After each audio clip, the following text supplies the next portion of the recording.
വയനാട്ടിലെ മുണ്ടകയിലും ചൂരൽമലയിലും ഉണ്ടായ ദുരന്തത്തിൽ മരിച്ചവരുടെ മൃതദേഹങ്ങൾ മേപ്പാടി കുടുംബാരോഗ്യ കേന്ദ്രത്തിലും നിലമ്പൂർ ഗവൺമെന്റ് ആശുപത്രിയിലുമായി സൂക്ഷിച്ചിരിക്കുകയാണ്. ഔദ്യോഗിക മരണം സ്ഥിരീകരിച്ചവരുടെ പോസ്റ്റ്മോർട്ടം നടപടികൾ പൂർത്തിയായി. മലപ്പുറത്തു നിന്നുള്ള മൃതദേഹങ്ങൾ വയനാട്ടിലെത്തിക്കും. ആകെ 195 പേരാണ് ആശുപത്രികളിലെത്തിയത്. ഇതിൽ 190 പേർ വയനാട്ടിലും 5 പേർ മലപ്പുറത്തുമായിരുന്നു.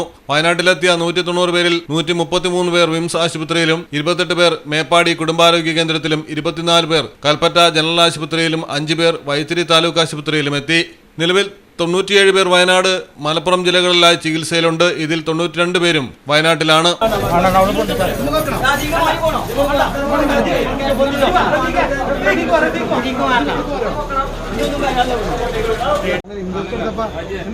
അതറിയാൻ വേണ്ടിയിട്ടാണ് ഇൻട്രസ്റ്റ് എടുത്ത ആൾക്ക് കറക്റ്റ് അറിയാൻ പറ്റും. അതുകൊണ്ടാണ്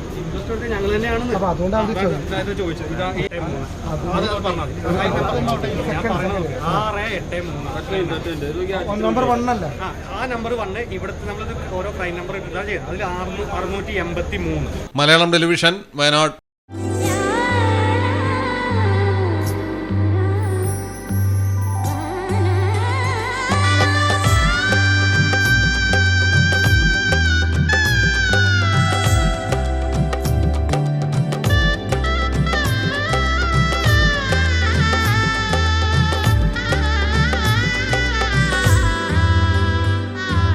Celebrate the moments of colors.